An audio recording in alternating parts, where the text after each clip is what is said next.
Yeah. Hey, good afternoon. It is February 10th, 2025. This is the first meeting of the Portland City Council's Finance Committee. If I could, Clerk, could you read the roll? I'll note we have Councilor Novick online. Avalos. Present. Pertolgini. Here. Novick. Here. Green. Here. Zimmerman. Here, thank you. As we begin our work, it's important to just kind of note committee procedures are still being worked out. I think my colleagues know that. We're going to go ahead and lean on the council and committee procedures as outlined for our larger council. I don't think that's a surprise to anybody as we go through this. And Chris, if you could you read the statement of conduct for the audience, please? Welcome to the meeting of the Finance Committee. To testify before this committee in person or virtually, you must sign up in advance on the committee agenda at www.portland.gov/council/agenda/finance-committee or by calling 311. Information on engaging with the committee can be found at this link. Registration for virtual testimony closes 1 hour prior to the meeting. In-person testifiers must sign up before the agenda item is heard. If public testimony will be taken on an item, individuals may testify for 3 minutes unless the chair states otherwise. Your microphone will be muted when your time is over. Your chair preserves order. Disruptive conduct, such as shouting, refusing to conclude your testimony when your time is up, or interrupting others' testimony or committee deliberations will not be allowed. If you cause a disruption, a warning will be given. Further disruption will result in ejection from the meeting. Anyone who fails to leave once ejected is subject to arrest for trespass. Additionally, the committee may take a short recess and reconvene virtually. Your testimony should address the matter being considered. When testifying, 1, state your name for the record. Your address is not necessary. If you are a lobbyist, identify the organization you represent. Virtual testifiers should unmute themselves when the clerk calls your name. Thank you. Well, that's a lot for a small little committee where we're spread across, but sometimes necessary. So thank you for putting that in the record. Today, we're going to have presentations from our CFO and our budget office, Jonas Beery, with proposed city budget hearings and adoption schedule. And then colleagues will have a chance for questions and any discussions. The intent from that item will be that based on the information we hear today, my office will put together on behalf of this committee a recommended proposal to our whole council for adoption of a budget schedule. And with that, Clerk, do we need to have you read the item in? We do. Okay, thank you. Item 1, proposed city budget hearings and adoption schedule. All right. Jonas and Ruth, if you could introduce yourselves, and I'll let you take it away. Great. Thank you, Chair and committee members. For the record, I'm Jonas Beery, the city's Deputy City Administrator of Budget and Finance and Chief Financial Officer, and with me here is City Budget Office Director Ruth Levine. First, thank you for the invitation to be here. I am very excited that maybe for the first time ever that I'm aware of, there's 5 elected officials at this city who are committed to put in the time and have a finance discussion. So we are feeling much loved on the finance side and appreciate working with you. One of my priorities that I've communicated when I started at the city this last summer is to promote transparency and good governance. Having a finance committee such as yourselves is a key component of that. And so I very much look forward to working collaboratively to elevate and illuminate those city financial conversations. We have just a very brief presentation that Ruth is going to pull up, I think just 10 minutes or so, to kind of tee up a big picture where we are and highlight the schedule, at least it's been communicated earlier in this cycle. Next slide, Ruth. So we'll just quickly talk about the budget process, and then Ruth will highlight the budget calendar details, including some dates that are more firm and some dates that are more flexible, and then we'll kind of close with just previewing some upcoming community engagement opportunities. Next slide. So the broader city transition presents a huge opportunity to realign the future path of budget development, to increase public education about the budget process, to be transparent about the city's financial situation, and to meaningfully enhance community engagement and participation. I will also flag, maybe before I dig in, that there are lots of resources available and would certainly encourage you, if you haven't already, to take a look at those. The Budget Office is also available to support, but the information on the Budget Office website, historical documents, and other kind of 101 materials, obviously state statute, state budget law, which we can help facilitate for you, the state budget manual, which is published online. Importantly, the body called the TSCC, Multnomah County Tax Supervisory and Conservation Commission, and so there's a step in the process that will require their input. We've talked with the director of the TSCC, and she's indicated a willingness to come before you as well to provide an introduction to the work they do. And then, of course, City Budget Office, and we have a number of staff in the room here as well, are a great resource. So what I just wanted to tee up is, and some of you I know have seen this before, but really this transition moment is a huge opportunity to evolve the budget process in the ways I described. In the old process, we had 26 bureaus who very vertically submitted their requested budgets in February through that bureau director and through a commissioner in charge. And then we kind of smashed them all together in February and put a document out that really was 26 separate budget requests. That was a necessity of the old process, and we no longer have that necessity.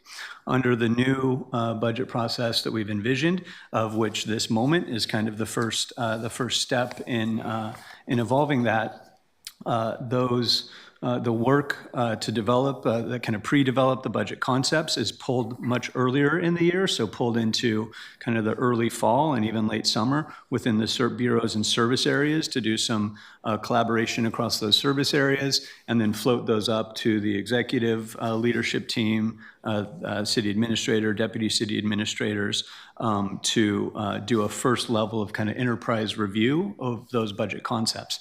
Frankly, a step that has never happened as far as I know, in the history of the city. And so that's a really important improvement. And then what that results in is a body of information that is more interactive discussion between council, the mayor, city leadership, and then all of it framed in community input throughout the process. I will flag, it's kind of a multi-year effort. We're taking this as far as we can within the current fiscal year budget development. It is admittedly been quite awkward.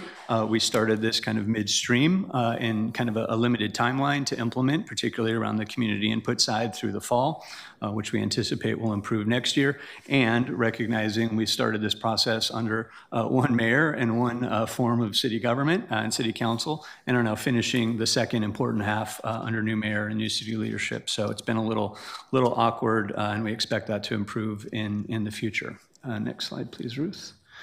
So very generally, this is kind of the old budget development timeline. The new timeline is somewhat similar, but we'll identify a couple of nuanced differences. Obviously, the city's fiscal year begins July 1.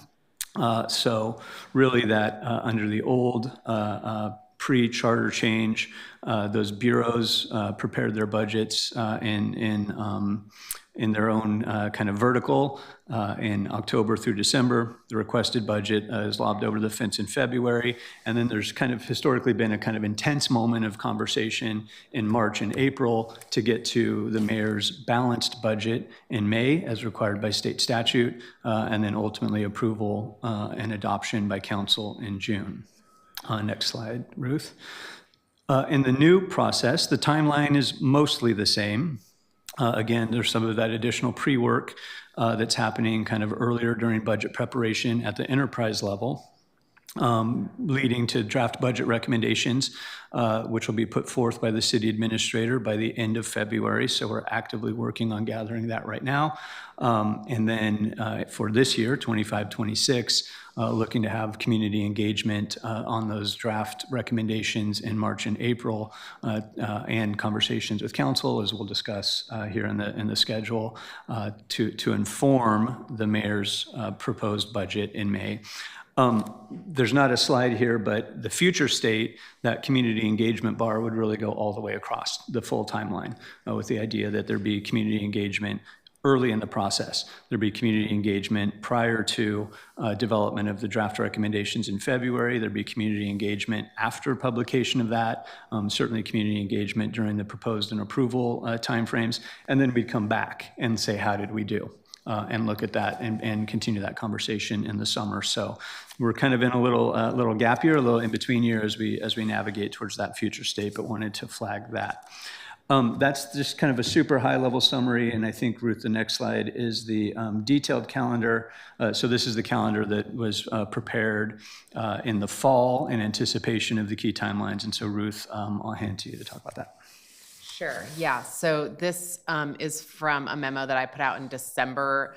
Historically, council has adopted a budget calendar resolution in the fall. Obviously, that with the transition, that wasn't a realistic path this year. So I put out a memo kind of outlining what a tentative budget calendar could look like, recognizing that it would change once you all are here. So that's what we're here to do today. So I'm just going to kind of walk through it and pause in the places where there's like discussion, I think, to be had today. So obviously the service areas submitted their requested budgets at the end of January, and we're working on releasing the city administrator's draft budget recommendations, which will be out at the end of this month. So then after that, is kind of the most flexibility, I would say, in the schedule is kind of in March and April.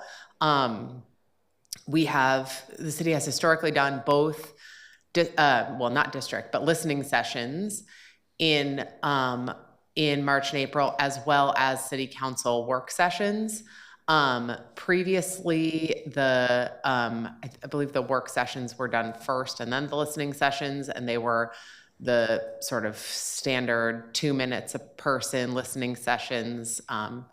Pre-pandemic, they were held, out in community spaces, as well as downtown. And then the last few years, they've been more virtual.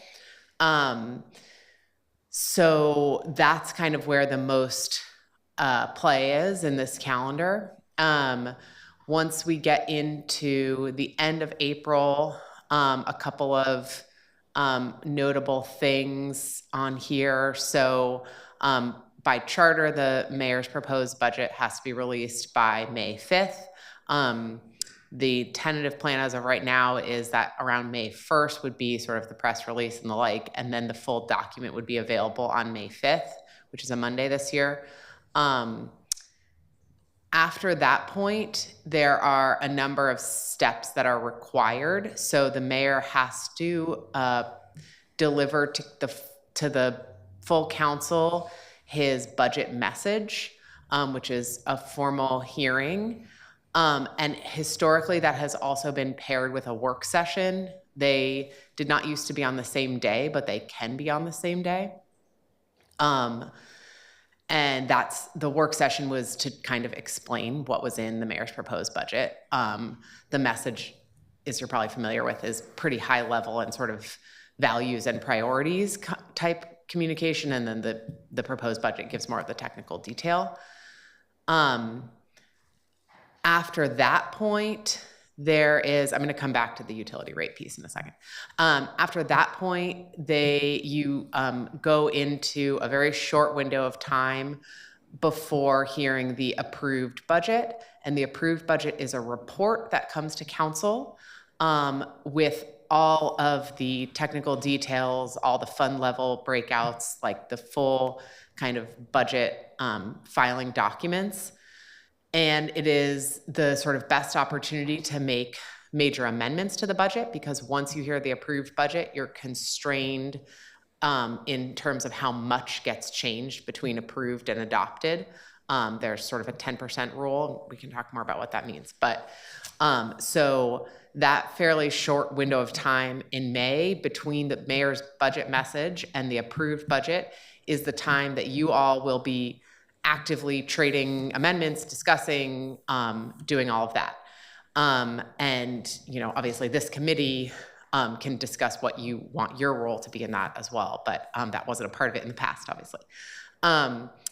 After the approved budget is heard on May 21st this year, there's not that much wiggle room on that date because we have to, CBO files a report with the tax revised TSCC, and we only have a certain number of days before, there's a required number of days for them to kind of review that information before we have the TSCC hearing. And we have tentatively scheduled the TSCC hearing for June 11th. We can still change that, but we need to know pretty soon if we're going to change it. And then June 10th. What it says on the slide, not what I just said. June 10th is the TSCC hearing. June 11th would be the first reading of the budget, which then would kick the second reading a week out to the 18th. CBO needs at least sort of 10 days to get the budget uploaded into SAP. There's a fair amount of work on the back end so that on July 1, we are up and running and ready to go and pay the things we need to pay. So you can kind of see that once we get into May, the dates get pretty constrained. Happy to talk more about any of those dates. But we have talked to the clerk and need to continue working with them because not all of the dates on here are council days. So there may be some, sort of additional meetings that we need to schedule just to meet the legal requirements. The last thing I'll talk about is the utility rate hearing and Prosper's budget. So the utility rate hearing,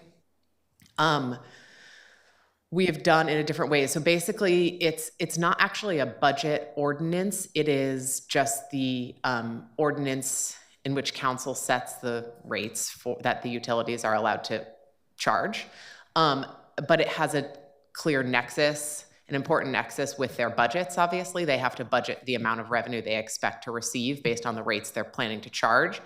And so they have requested, we've done it a couple of ways. It used to be basically aligned with the approved budget, and then one year there was a change at the last minute that made it hard for them to actually submit their balanced budgets. And so they have requested to move it slightly earlier. So I think they would like the first reading sometime in April. I think that exact date can be flexible, but that was their desire to have enough time to actually reflect the rates in their budget on time. Prosper is typically aligned exactly with the approved budget, but like last year, they literally gavelled out as the budget committee and gavelled in as council to approve Prosper's budget. So it's just because it's not a city bureau, it has a slightly different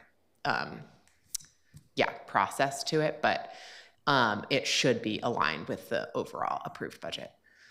And can I just make one more quick comment on the calendar here? Ruth mentioned the kind of more flexible dates in March and April. It's not reflected here in detail, but just for your awareness, what's kind of currently been envisioned, subject to change, is that there would be district-based, one in each district, kind of community listening sessions. I forget the exact dates, but kind of March 10th to 20th kind of time frame.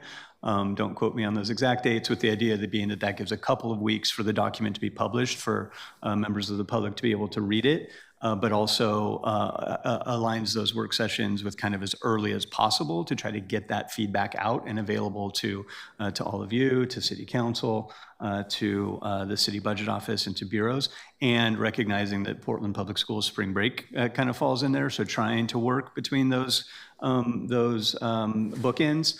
It may not be perfectly possible, but the vision would be to have those work sessions within that kind of general time frame, be able to assemble that information for a council work session at your pleasure and discretion, and then potentially have time for a second council work session prior to that April, kind of need to prepare the mayor's proposed in April. So it's not reflected in detail here, but that's kind of the current vision, but again, subject to change. And the last thing I'd say about that is we do need to get clarity about the intent for the community session so we can get them scheduled kind of ASAP. So I think that's really important to have that discussion here today. Great. I'm going to have you guys do your last slide because this is the area we've gotten most questions to come up, which is exactly where we wanted them. But don't you take care of the last slide, and then we'll move into discussion and questions. Great. So just wanted to highlight for all of you and for any community members watching, right now for this year, these are the community engagement opportunities kind of writ large. We just completed a couple of weeks ago some community sessions related to introductions to the budget. Many of you were able to attend, and thank you for that. The March and April engagement is what we were just discussing in response to that draft budget recommendation document. There is the third kind of box on the top there. There is a link in the on the CBL website, which I think we'll show on the screen here quickly, that year-round we can collect comments and feedback on the budget. So I want to highlight that. Certainly anticipate opportunities for public testimony during the council hearings in May and June. And then I'm going to skip the insight survey, Ruth. I'll let you talk about that. But also wanted to acknowledge that the Budget Advisory Committee process this year is a little bit out of whack, maybe a lot out of whack, and not what we would envision in the future. So what we envision in the future, beginning for next year's budget cycle, is that there will be reformed budget advisory committees at the service area level, and that those budget advisory committees will be a touch point throughout the calendar year, not just at the moment of budget in the spring. And Ruth, I think we have some updated news on the Insight survey that I'll let you talk about. Yeah, sure. So the Portland Insights Survey, just for everyone's awareness, is a citywide representative survey that our office conducts in partnership with PSU each year. We run the survey every other year on even years, and then we have focus groups in the odd years. So the 2024 survey has been completed, and we have preliminary results. And we anticipate being able to share some of those results in March, if ideally it would be aligned with the community listening sessions. And the full report would probably come out from PSU later in March or the beginning of April. That's exciting. And then the last slide, I think, just for the public watching, has just some links to some of that key information that we've talked about. Thank you. Great. Thank you. That was nice and quick. And with that, I want to go to Councilor Novick for the first set of questions, please. Can you hear me? Yes, we can. Okay. Let's see. One question. Darn, what the hell? There was something you just said I was going to ask something about, and it's flown out of my mind. In terms of the work sessions between the release of the draft, the February 28th, and the mayor's proposed, are there I have this vague understanding that we can't discuss a balanced budget until something happens. Are there limitations on the discussions we can have in those work sessions because of this limitation on when we can discuss a balanced budget? Yeah, so the city administrator's budget recommendations will not be balanced, in part because of that requirement. So, I mean, I think the state budget law that governs this is intended to ensure that the sort of budget process is followed, meaning that the mayor releases their proposed budget and delivers the budget message before you're discussing actual budget amendments. And so I think the basic answer is there's not a lot of limitations on what happens in those work sessions because we don't have a balanced budget that's been released at this point. I think that's the basic answer. Yeah, and I would add, Councilor, I mean, it's a great question, and it's been a little bit of a challenge in navigating. You know, this is new for the city. The city structure is a little bit unique, and so we've been working with, particularly with TSCC, to help get a little bit of guidance and clarity around what those boundaries are and how to set these up, how to set these steps in the process up in a way that facilitates that conversation, but also still complies with budget law. So, Councilor Novick, is it fair to clarify your question is at those listening sessions that we truly be in listening mode versus proposal or amendment mode until we hear the mayor's budget? Because I agree, I've had that concern out there in other budgets where we can start talking about amendments and start talking about priorities, and when does that start? And what I think you said, Ruth, is after the mayor's proposed. Is that getting to the heart of your question, Councilor Novick? Actually, my understanding, given that after the listening sessions, it says we can have council work sessions on draft budget recommendations.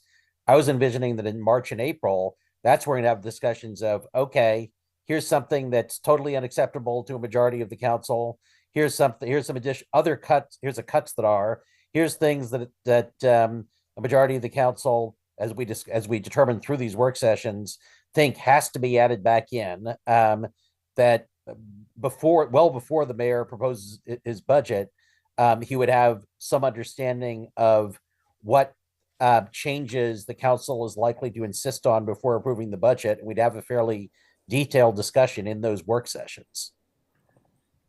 Yeah, and I think that's, I mean, we'll confirm with the TSCC, but that's, I think that's appropriate. And as long as, I think you're not getting necessarily to the level of what would an amendment look like, because you don't yet know what the proposed budget looks like.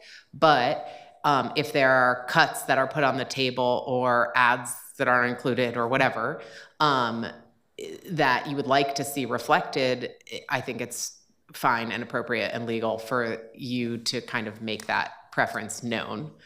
Because it's not really a true amendment that you're discussing of like, okay, well, if you don't fund this, take it from here. It's, clear, it's, preferences around, I don't support this or I do support that.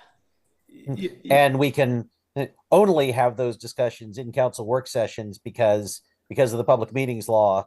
We can't have conversations where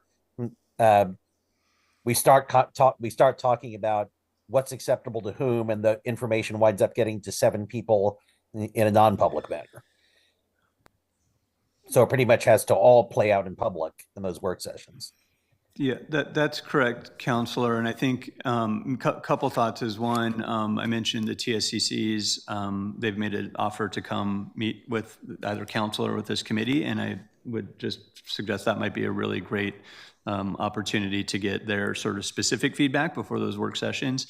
I think generally, you're not voting, you're not counting votes, you're not making specific amendment suggestions at those work sessions. Those are sort of the things that start to cross into, maybe cross that line, but talking about priorities, giving feedback, asking questions for more information. I mean, those are absolutely the value of having those work sessions. And I think particularly having those with the benefit of some community input to help frame the conversation around things that we're hearing both through the listening sessions and other things that y'all are hearing directly.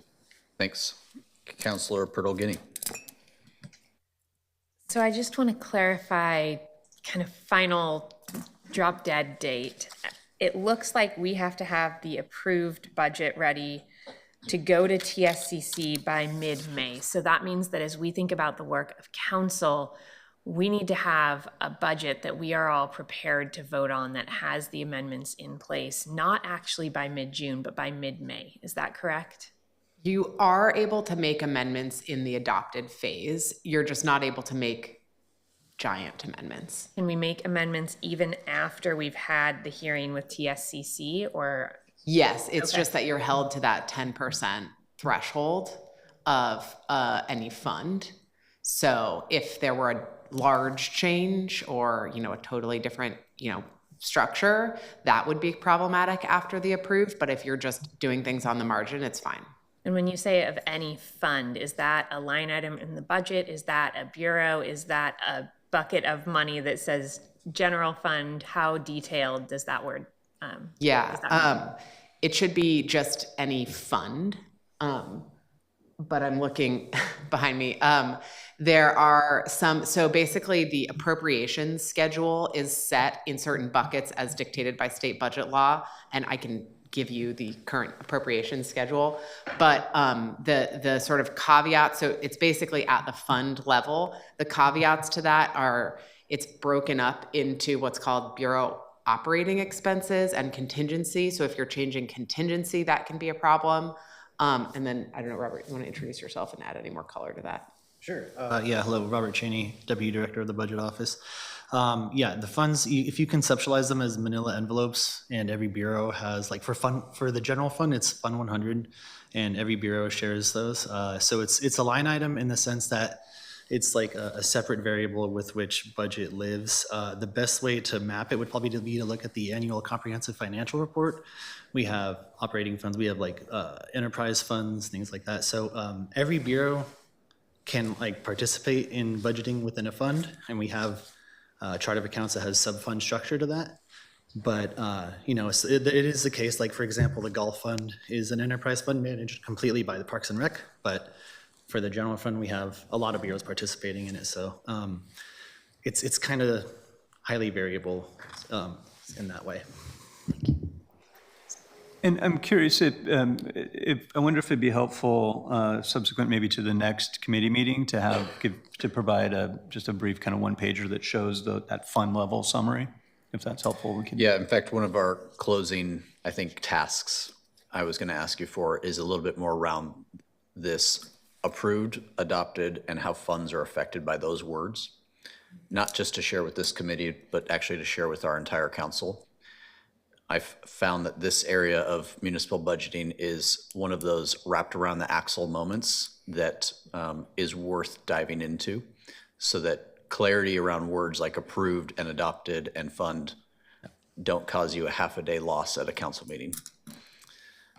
Yeah, more to come on that. Yeah. If we could also clarify when we talk about 10% changes in funds, if that means changes to things that are already in that fund, maybe moving, let's say, 15% around within it, or changing the size of that fund. Those types of things are going to be helpful for us as we move forward. That last piece you asked was my follow-up question. Thank you. Councillor Avalos. Hello, thanks for being here. So you mentioned that on the city budget website, there is a link for year-round comment. I just took a glance at the website and not seeing it. So that's my first question, just what's the accessibility of that? And the follow-up to that being, is there a way that you all plan to give us that information? Like, how are we going to receive that feedback that you're collecting? Great question. So, and I'll have somebody double check the website. The link should be up there, so apologies if it's not. We actually just relaunched the comment form because we moved it from, it's a longer story than you need to have. We moved it and we relaunched it, and it's better and more accessible than it used to be. But your question about how we're going to share that information out is a great one, and I think it's a question for you all. Historically, we sort of would pull the full data dump of all of the comments on a regular basis during the budget season. So sort of we would, I mean, if you look on, when you look at the old comments, like the vast majority would come in May. And so we would pull them like on a weekly basis, I think, during that period, and maybe starting in March. So we can continue to do that.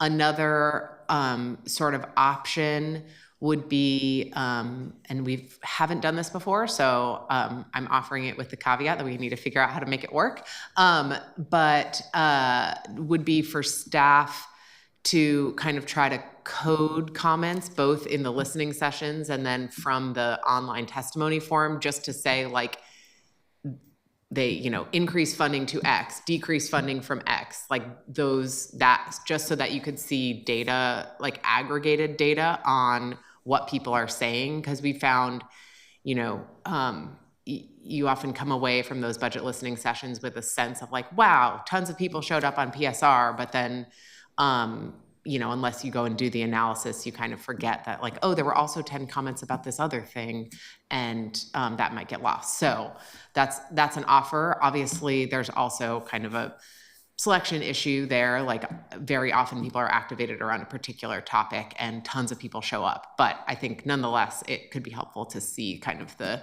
trends in what's been brought up. So those are the happy to, you know, share with you all the data dump. We may even be able to share a live link where you could check it at any time. I have to check with our new comment form and then do that coded data as well. Okay. And then a follow-up on just data in general. I mean, I'm hearing there are a couple of things that Chair Zimmerman's already asking, right? Like some of that coding and understanding all that language.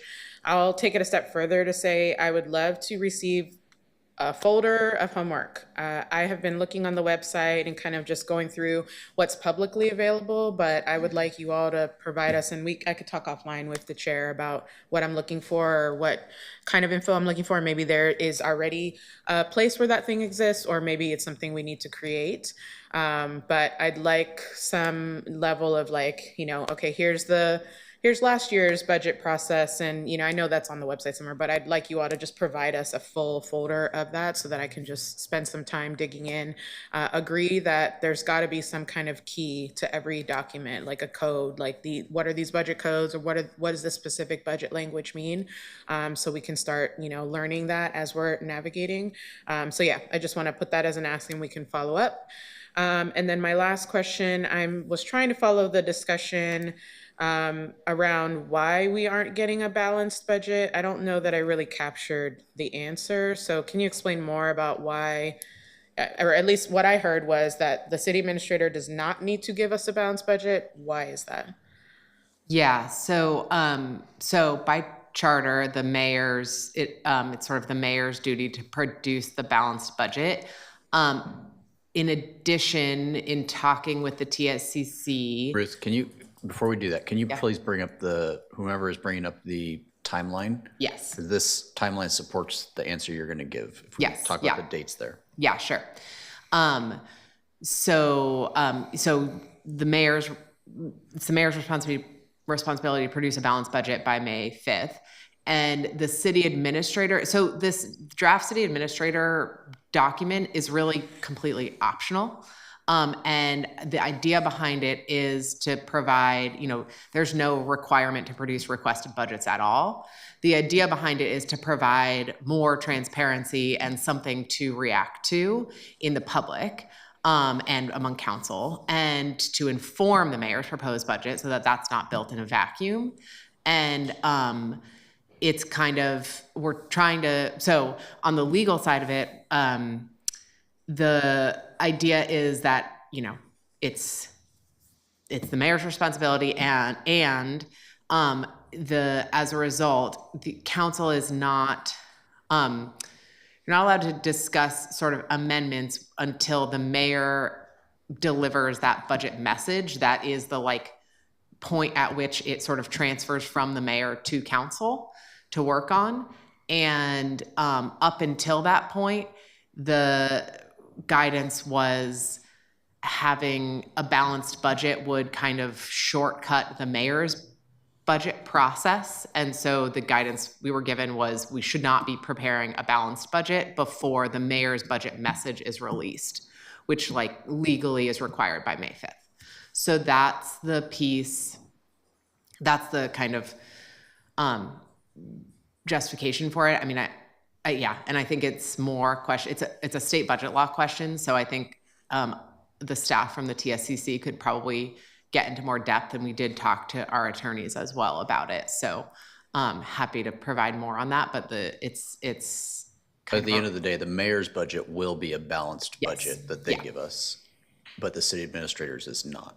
Right. That's okay. Yeah, and I mean, thank you, Counselor, for both these kind of categories of questions, because these both highlight how we're in this odd moment of trying to figure out how do we balance both state budget law, figuring out how the new process works under the new under this new alignment, figuring out how do we elevate the opportunity for transparency and community input. So that's both on sort of the timeline piece, and I think I'm thinking about how do we gather this information. We have to, we have a very limited window to figure out how do we get through this next, 5 months to get to the balanced budget requirement. But it's an opportunity. I think this is where I get maybe more excited, is it's an opportunity to kind of think about how do we do this optimally. And so it would just also encourage us to say, well, let's live in both worlds a little bit. How do we get through the next few months to get a budget that's balanced and compliant with state law? And how do we really build the optimal process for the long term? Thank you. I appreciate that. Lastly, I'll end with just a general comment. I'm excited to hear that you're excited about this new process because I agree that it's an opportunity to really transform the way that we do the budget process. Looking at this calendar, I mean, I understand the flow and the need for these different steps. What I'm not seeing a lot of is where more community engagement is being sprinkled in along the way. So I'll just keep flagging that for us, and I told Chair Zimmerman, I'm not a budget guru, but I can be the community engagement angel for us, and find ways that we can continue to enhance that, including visuals that the public can clearly understand, and just also just prepping us to communicate with the public about, how to understand the budget and kind of where we're setting our priorities. So I'll just continue to bring that up, and we'll be bringing ideas forward, but just wanted to note that I'm not seeing a lot of that in the calendar, and that is my intention to change. Great, thank you. I love that. And we should also note we're working, and when we talk about community engagement, we're also working in alignment with Civic Life to help us navigate those issues as well. But absolutely appreciate any kind of angelic assistance that we can get. Thank you. Councilor Green. Thank you, Chair, and thank you for participating in this. I think it's super important here. I've got a number of questions, so cut me off, Chair, if I'm cutting into it. I think I've got time, though. So just kind of looking at this calendar and seeing how crunched it's going to get. I think once we get past February 28th, and then we've got to have our listening sessions, and then we want to develop some sort of preparedness to go into the formal processes. Is there any way that let me just put it this way. I guess I'm asking on behalf of this committee, can we get some Excel files or something that sort of translates the PDF versions of the adopted budgets into something workable so we can do this work where we say, all right, let's put this into visual form. Let's look at the historical trending of these categories? Yeah, definitely. I would love to. And I've already had staff who are sitting here starting to work on something that could be helpful for you, but wanted to kind of hear from you all first about what you want. I will just say, I think there's a lot of, as a career budget professional in government, there's a lot in there that's unintuitive. Yeah. I think it would just be helpful to actually walk you through, whether it's in this committee or separately in, whatever groupings you'd like, walk you through some kind of basic things to look for in the data so that you can kind of understand what you're seeing a little bit better. I'm have full faith in all of you that you can figure it out. I just, without any kind of tutorial, I think it would be really challenging. And there are also always weird quirks in the data that look like something and they may not be something because something moved from here to there. And if unless you can triangulate, it's very complicated and, but very happy to do that. So as I said, we've been putting together some data to kind of start so that it's not just a total data dump, and happy to kind of go through that and kind of show you and have, if there are other specific questions that you'd like to see more on, we can do that as well. So happy to talk more about that. I really appreciate that. And I think, being someone who's worked on the other side of this, the education piece will be really important. If we're creating our own sort of categories by looking at past budgets, it could be a lot of spinning of wheels, and we want to be aligned. We want to have a common operating assumption with you guys. I think that'd be super helpful for us. So I look forward to that. My second question is there any way we can get sort of a copy of the recent bond rating agency comments? Yeah, I think that'd be pretty helpful. It may not be as urgent in this time frame right now, but definitely when we get sort of post-budget, that's going to be some work I'm going to be looking into as we get a little more kind of off-season time. Yep, we can get those to you. No problem. Thanks. And the reason why I want to see those is I also want to kind of explore maybe updating or taking a good look at our debt management policy to see if there's opportunities there. Obviously you don't mess around with your debt management policy before you look at the bond rating agency comments. So I get that, but there's one part of that policy, FIN 2.12, Section 8, which talks about long-term debt allowable uses.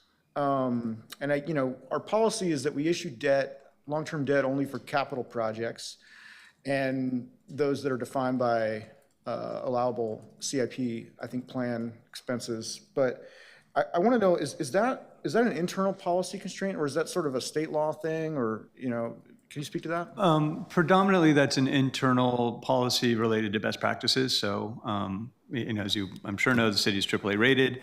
A big part of that is having stable and secure policies that follow best practices. So, for example, we don't want to be, I don't know if I want to name names of folks that maybe in the Midwest who have had some major financial issues because they borrowed for operational purposes. That is not a best practice. So that's why that exists.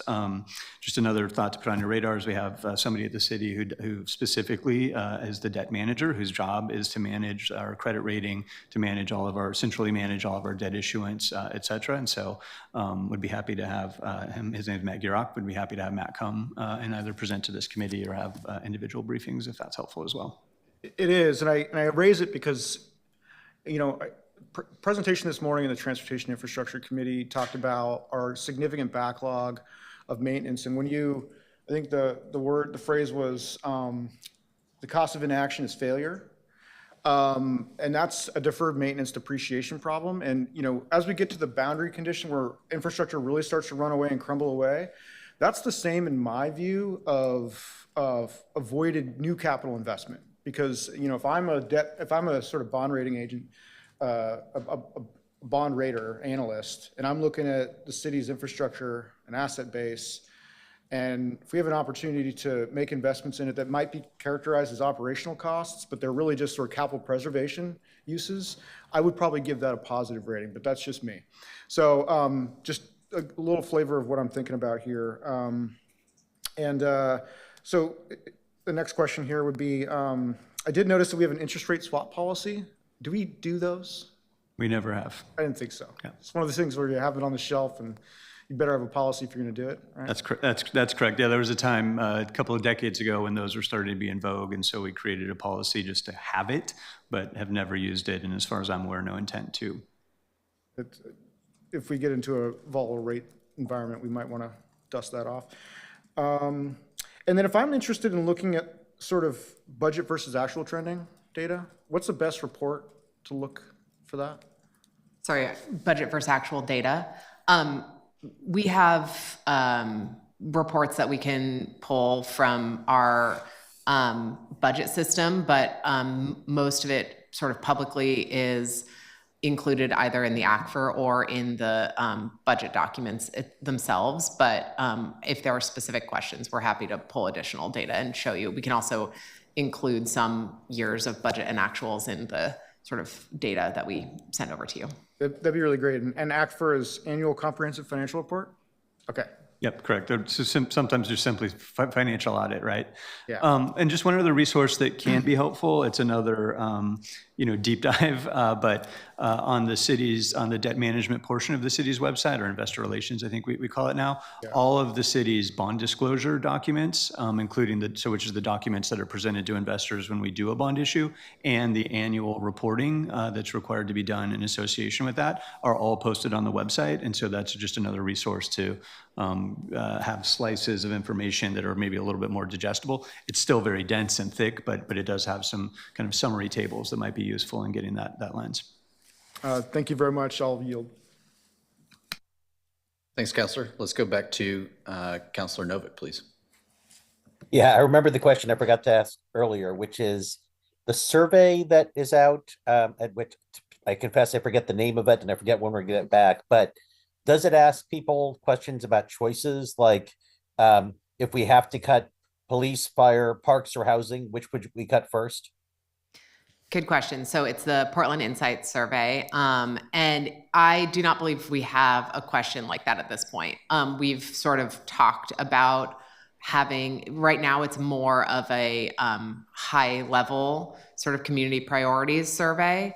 Most communities have like a basic satisfaction survey, and ours is a little bit more in depth than the sort of average community satisfaction survey, but we have not used it thus far to ask specific budget scenario type questions like the one that you just mentioned, but has been a point of question. I mean, I think there's also options. We do have the focus group, so that could be a place where we could use an exercise like that.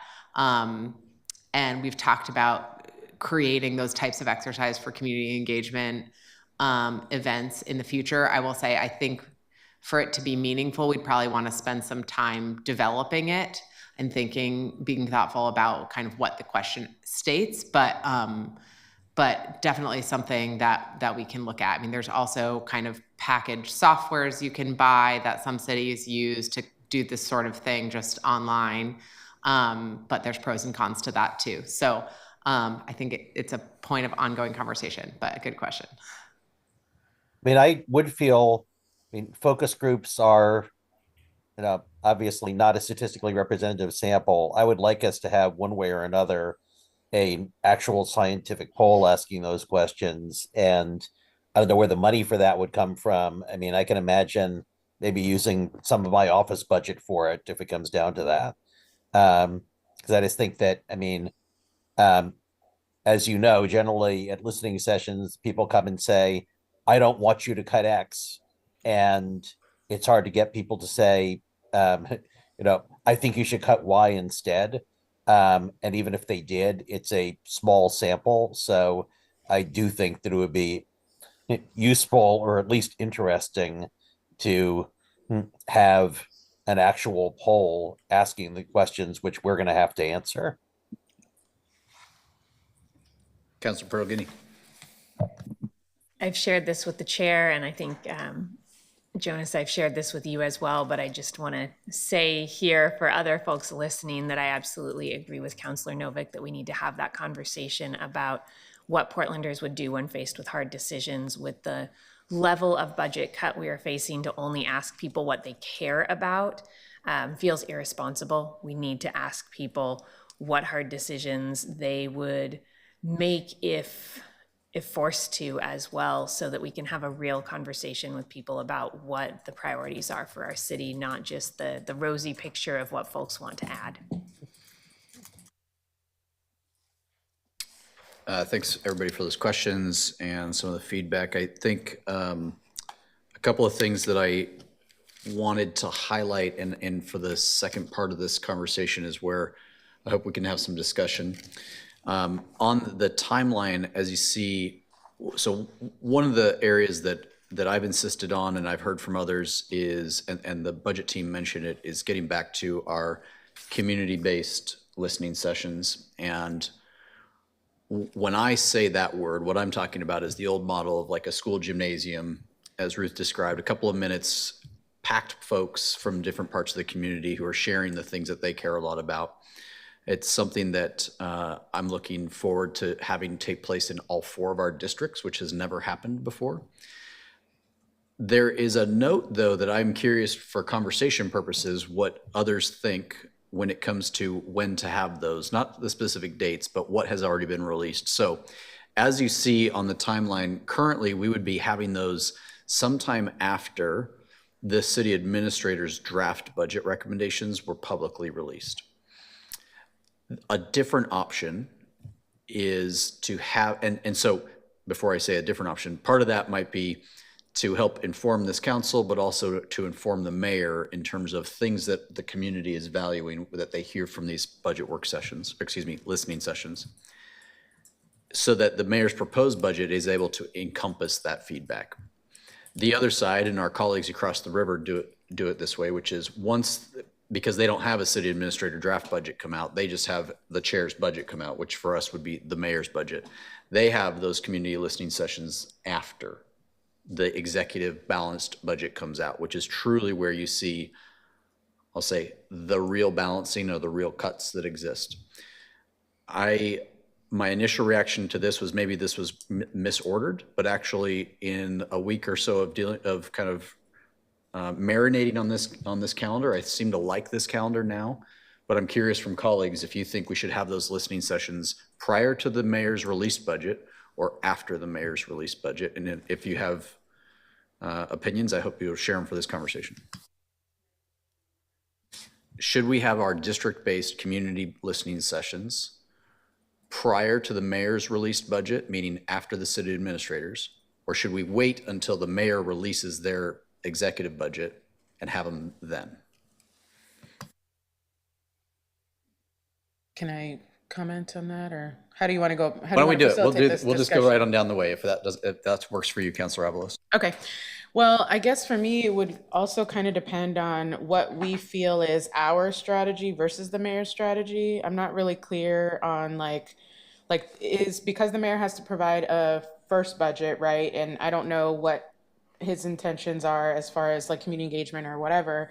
And then there's kind of, it comes to our desk and then we go from there. I'm just curious if we see that as two different processes, if we see that as the mayor has, you know, some level of programming that he wants to do ahead of his budget getting released. And then after that, we do another layer of programming. So I guess that would be what I would need to know to better answer that question, because I could see us justifying both, but I don't know where the mayor sees himself in this process and how he plans to engage the community in his process. Does that make sense? Yeah, it does. Thanks. A couple of thoughts, but I'll start with just the practical, which I think at the end of the day overrides any other thoughts I have, which is that between when the mayor's proposed budget comes out and when we have to have an approved budget, which though we can make changes after is somewhat limiting, we have 1 month. And I think soliciting feedback from the public, processing that feedback, and coming up with our amendments in 1 month is a very tall order. And I think practically we just need to move that to before the mayor's budget for that reason. I hope that if we have those listening sessions before the mayor's proposed budget, we can have a conversation about coordination with the administrative side and the executive branch on those listening sessions. I think we may hear different things than the mayor hears. We may take what we hear and do different things with it. We certainly should leave ourselves the space to make different amendments based on what we hear. But if we can partner on that and help streamline that for Portlanders so that frankly we're not asking them to go through the same process twice, that may be better for Portlanders' ability to engage, and it certainly gives us a little more flexibility in that very short time period we have after the mayor's budget to make amendments. Thank you. It's helpful. Councilor Green. Thank you. I appreciate the question. I'm going to echo what Council President just said. I think the practical consideration really does suggest that we should have those listening sessions before the mayor's proposed budget is noticed. I also think that the city administrator's public release is going to provide a pretty strong signal of where the mayor's budget is going to be. You can kind of back into what those cuts and adds would look like based upon that. And so that gives us 2 months basically to get feedback from the community and for us to kind of prepare how we want to respond immediately for the mayor's budget. Councilor Novick, do you have anything to add? No, I mean, I agree with both those points. I guess I would only add that another factor is that I think that if we wait until the mayor's proposed budget, the only people we'll hear from are people who are mad about cuts in the mayor's proposed budget. Whereas before the mayor's proposed budget come out, even though there will be a recommended budget, we can make it clear to people that everything is on the table. So if you like something or willing to have something cut, bring it up now, and we'll get more comprehensive answers than we will in the responses to the mayor's budget. Thanks for that. Councilor, if I may. Please. I also just wanted to add, I appreciate all that feedback, and you know, I would just say it from speaking from my seat, and I'd say from the sort of the executive side, I mean, community engagement early and often in this process is what we would prioritize. I also wanted to kind of step back a little bit to the conversation about kind of the city administrator versus the mayor's budget versus the city council's budget. It is the city's budget. And so that terminology reflects the person that's putting it forward, but ideally this should be a collaborative process where the information that the service areas and bureaus are utilizing in the fall to develop the concepts is in alignment with the city council's priorities and the city of Portland's priorities. And then that's reflected in the city administrator's release in February and enhanced That's the first body of information to reflect those priorities, facilitate that discussion, then enhanced in the mayor's proposed, so that in the future state, that is a very limited adjustment that's made. So I just want to be clear that from the chief financial officer's perspective and from the executive side of this government, that is the goal, is to have that all be in alignment throughout the entire process. Great. Councilor Avalos?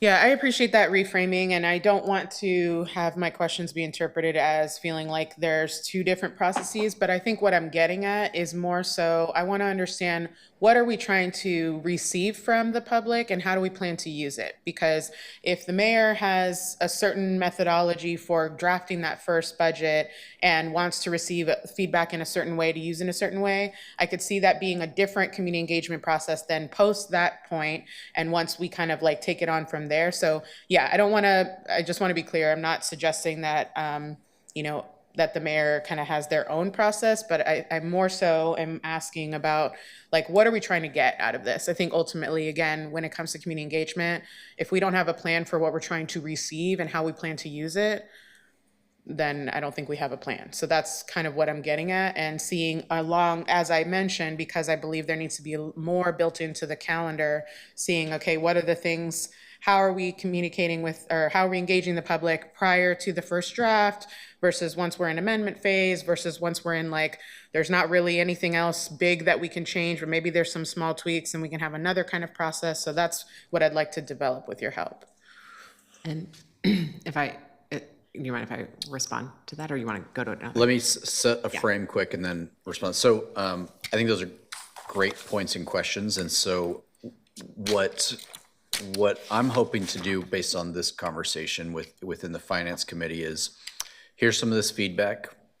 Take this timeline that the Budget Office has given us and make some slight adjustments based on this conversation, so that with the next time that this body comes together, we'll have a resolution to recommend to our full council for adoption of a calendar. And within that, I think when it comes to how to engage community, one of the questions I've got down today is about, when I talk about a district listening session, in my mind, that means the council being there, not just the three from that district. What that doesn't mean is that the three from that district, or even on an individual basis, that folks are not out there engaging in a smaller audience way or in a unique way to their needs of their office. But the sanctioned, fully vested city administration going out to the public takes place in this calendar, which is when we have, let's say, a meeting at McDaniel High School, that all 12 of us and perhaps the mayor are also there hearing that feedback.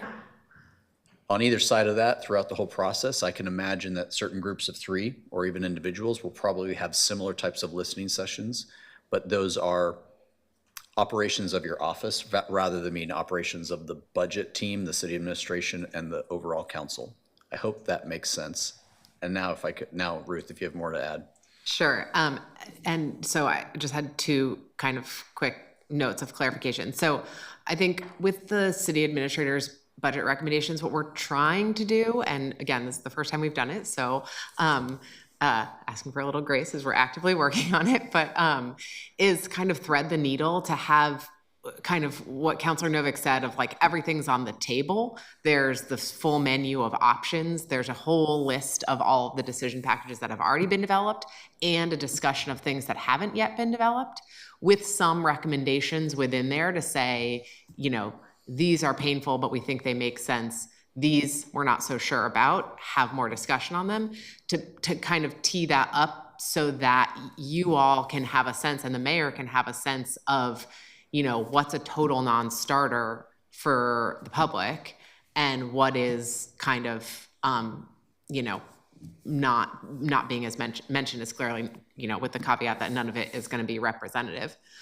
So that's the hope, is to kind of thread that needle and be able to have both you and the mayor hear that same feedback on the things that are on the table at that point. The other just really quick clarification that I think I didn't make clear earlier. Historically, the mayor's message has been also a public hearing where you can hear, like a council meeting where you can hear testimony from the public. So there is also that opportunity immediately when the mayor releases the proposed budget. So I just wanted to clarify that as well. There will be, there can be public testimony there as well. So I want to make sure I understand. So I've not been a part of one where a proposed budget happens without the message at the same time. Is this a normal practice to have a few weeks between?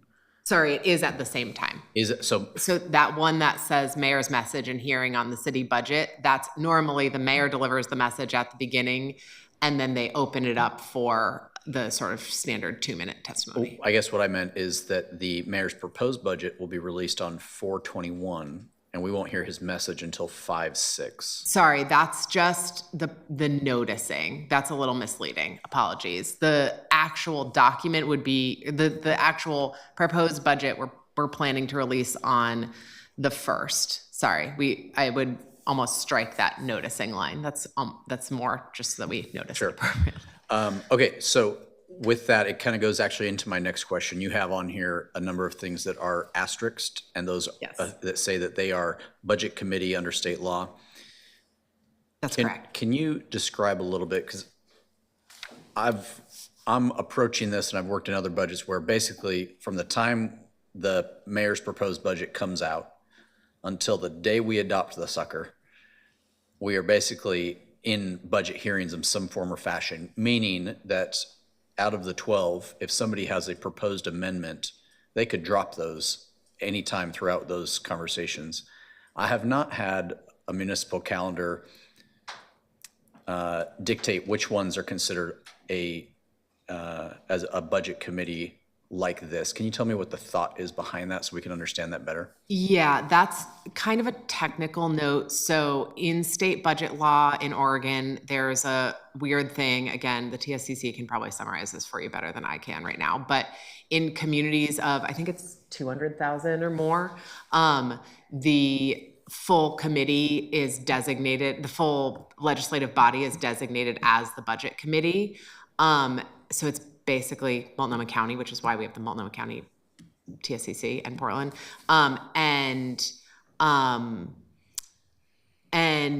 the state budget law just dictates that the budget committee in that capacity is hearing the approved budget and hearing the mayor's budget message. So you're kind of receiving the mayor's budget message as the budget committee, and then you're turning around and hearing the approved budget on May 21st or thereabouts. So it's sort of it's a legal distinction, but it just means that I think you are correct that at any time after the mayor's proposed budget message, you can be discussing budget amendments.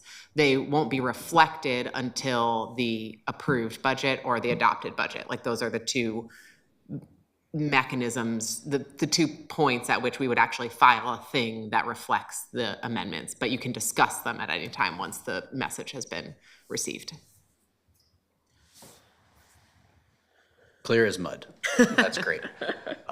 So I think I am trying to reflect that out of a council of 12, we have about 4 or 5 who've spent a significant amount of time in some form of municipal budgeting, a couple who've spent some time at state, and a few who have not done either, and that we've got a variety of experience levels.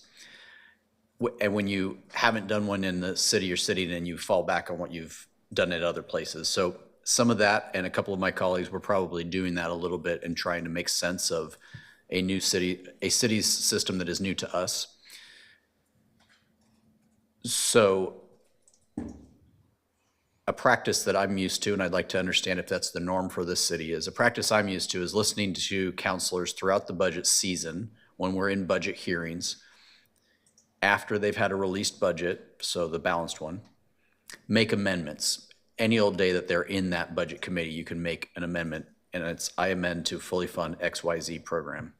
And we basically captured those for consideration, but we're not voting on them at the moment in which they come up. We're just adding them to the chalkboard, so to speak. And throughout the season that you've laid out here in the calendar time, some folks are going to go through their considerations about that, and many will survive until the end when we take a vote on them, and many will actually be withdrawn by the authoring counselor. And then toward the end of it, when it's getting close to adopting and balancing the budget, individual amendments or perhaps a package of amendments would be voted on for inclusion in what will become the adopted budget. Is that the practice in the city thus far, or how have we dealt with amendments in previous years? Yeah, I'll take a stab and then turn it over to you. So I do think the county does this a little bit differently than we do. So I do want to flag that, although I'm not super familiar with their process. So we historically have collected all of the amendments. We, being the city budget office, has historically collected all of the amendments in advance of the approved budget hearing, and then reflected them in so that you can hear them during that hearing, and then you vote on them, and we update the approved budget based on the amendments that pass in that hearing. So you do the sort of individual voting on them. What we don't do is like vote on individual decision packages. We kind of take all of the decision packages, put them into the approved that we file, and then there's the amendments that say, okay, here's the approved as filed. All of these things are in it based on, what was in the mayor's proposed and any other changes.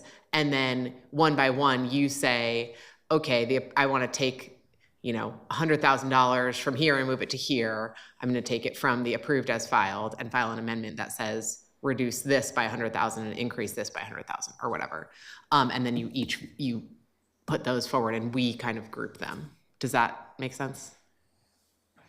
What I'm hearing you describe is that there's at least a culture that the counselor making an amendment about a program is also offering up the offset.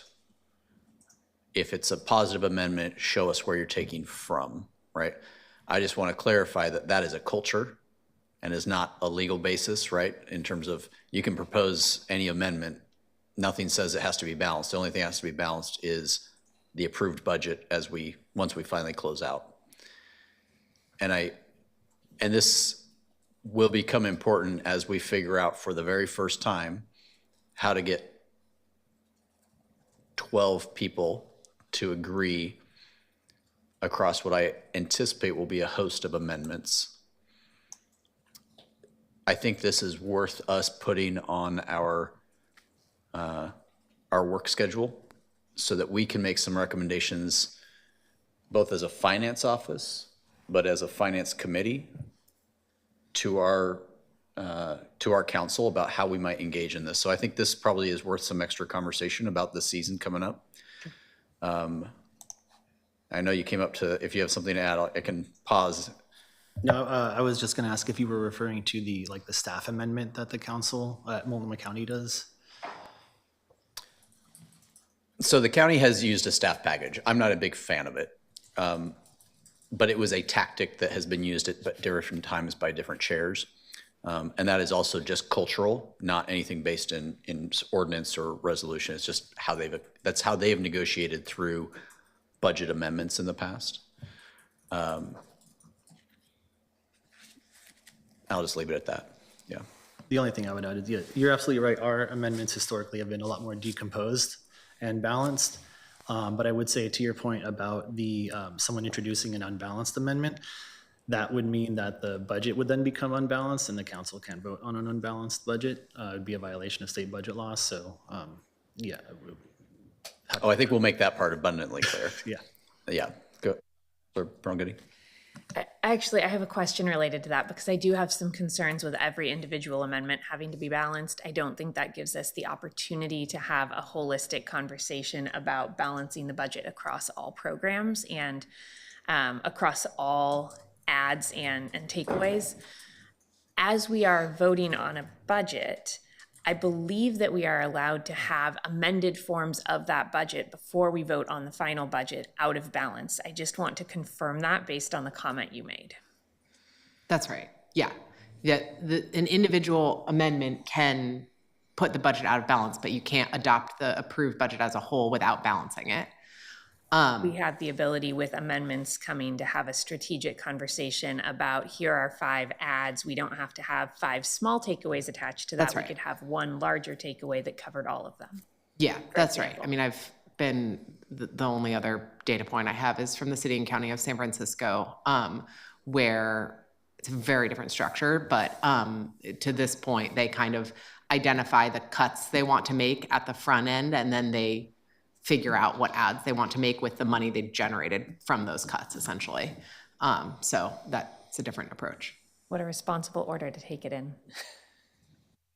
So this has been great, right? So I think this is highlighting some cultural and some learning that I think that this smaller committee has a real sense of, or a real duty to make some sense for our larger council and how we're going to engage in this budget process. And I think it sometimes can be lost on members of the public, on our own bureaus, that when we first move into a budget work session, we are almost, in essence, in this continual long meeting that goes on until we hit that approved gavel.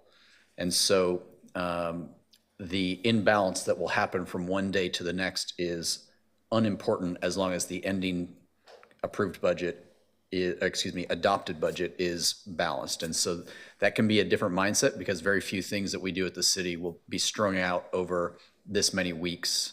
But this is a long process. And this is where I think from a staff perspective, from a committee perspective, we can spend a little bit of time in this month to set up somewhat of a guiding light, if you will, for how each of the 12 engage and also how the mayor engages. I think there are going to be times, and this is the only government, I think, in the state where the mayor won't have a vote on the budget. And I think engagement with that executive budget, we're going to be hearing back and forth. So this has been helpful.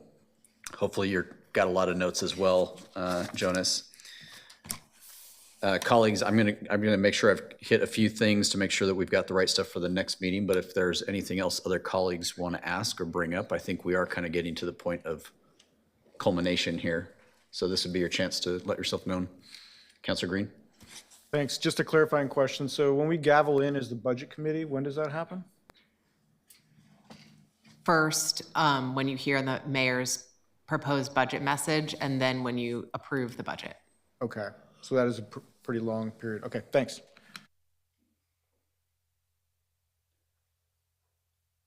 Staff, anything else to mention before we go to wrap up? I just have two things to follow up on.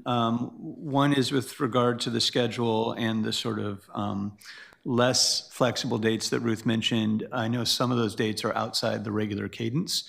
So just wanted to flag and maybe request Council President will work with you and the clerk to make sure we get those scheduled. I know there's already some conversation in motion, but hearing at least general agreement that we'll go ahead and get those on the calendar.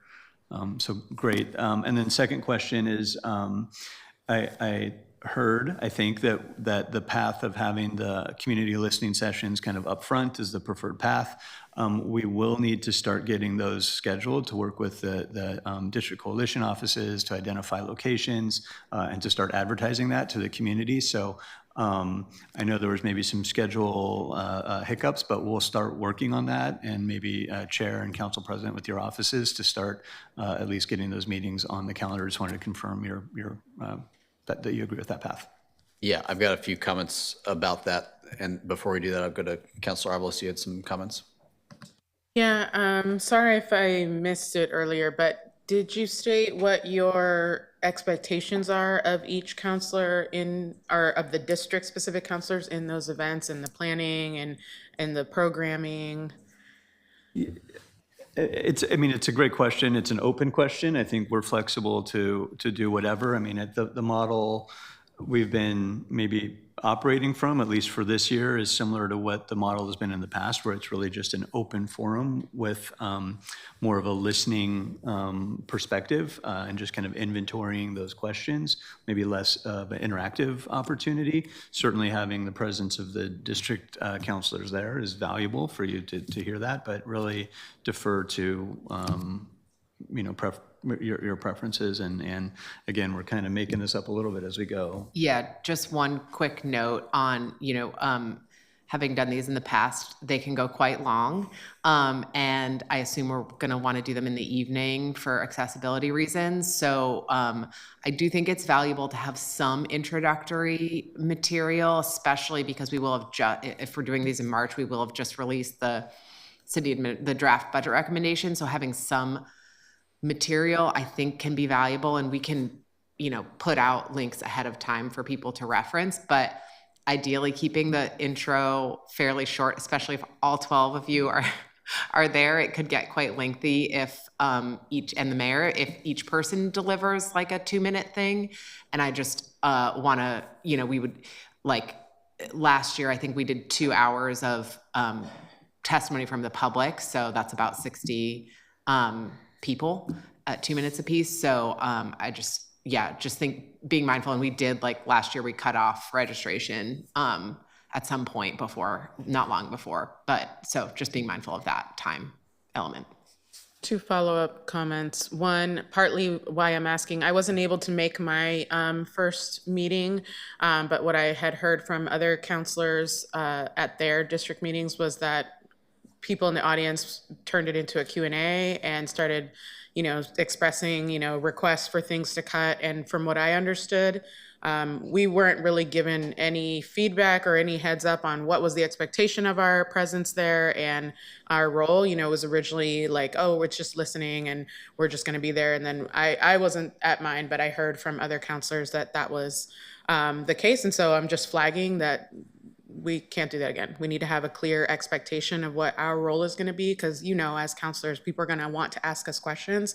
So if we're going to create space for that, it needs to be an intentional space that we can prepare for.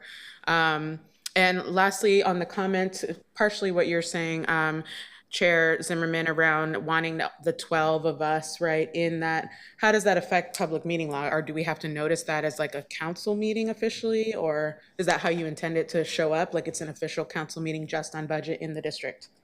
Yes. Okay, that's it. Thanks. Yeah, and Councilor, just would flag apologies for those community sessions. That interactivity was not our intent when those were set up, and not our expectation when we walked in the room either. So just wanted to acknowledge that. Thanks. Yeah. You know what? Those are working out the kinks, aren't they? But I think we all got a little surprised. Sorry, Councilor Green. Thank you. Thank you. And it occurs to me, I might offer a suggestion for the listening sessions that could be, expand our capacity. Because, if you hear 2 minutes from every person in a large town hall, it can take a long time. And some of those concepts might be redundant. So I wonder if you guys thought about using like a survey tool that you kind of, if you've got a smartphone and you're in the audience, what are your top 5 priorities? Put them in now. And then we could sort of have that be a bit of an interactive session where we're using some statistics on the fly. Be like, everyone in the audience thought, public safety was the issue or infrastructure. That could potentially narrow in our focus and have a really productive conversation. Thanks. I know you're not the only member of this committee who's voiced some thoughts around that. I've heard that privately from a couple of you, so thank you. So one of the reasons I really want to make sure that we send something to the rest of our council gets back to the dates, right? I think getting the dates on and in that next resolution will be important so that the clerk's office can lock it in. And balancing 12 schedules is impossible a year out, and it's very impossible with this quick of a fuse. So if for counselors, if you have any concerns or if you have any hard and fast problems on this date, I hope that between now and the next meeting, you'll let the staff know about those, or myself, as we draft what we'll approve next time, or I'll ask you to approve next time. We'll work a little bit on what constitutes a budget committee meeting, or when appropriate to drop amendments is, and what that process might look like. I'd ask also if you could get clarification for us around who the budget officer is in this new form of government and how that will play. I will assume that the chair of the budget committee is also the council president, but there's a saying about assumptions, so I'm gonna hold that until we get good clarification there. And then my request to my colleagues is, we have a member of each district here, and I am hoping that you can take this back to your districts and get a sense for a place that you'd like in your district to have a listening session held, because I think that's probably going to be the best recommendation. Get a sense, or at least give everybody some familiarization around the idea that all 12 of us will probably come to a district to hear this listening session, so there are no surprises there. And then I actually think that if groups of 3 or others are going to do other stuff, that's great, but maybe letting us know kind of some of the other stuff that's going on. But I'm looking at those 4 being the bulk of the staff / city administration, sanctioned is the wrong word, but like organized, paid for, et cetera, listening sessions for the budget, knowing full well that there'll be other smaller versions in the community. And I think that's all I've got. Okay, any last thoughts, comments? Okay, staff, anything else? Ready to get off the hot seat? Okay. I'm sure there's a script here that I'm supposed to read about a next meeting. But the next meeting, we'll just say, will be 2 weeks from today, same time, same channel. And we are out. Thank you.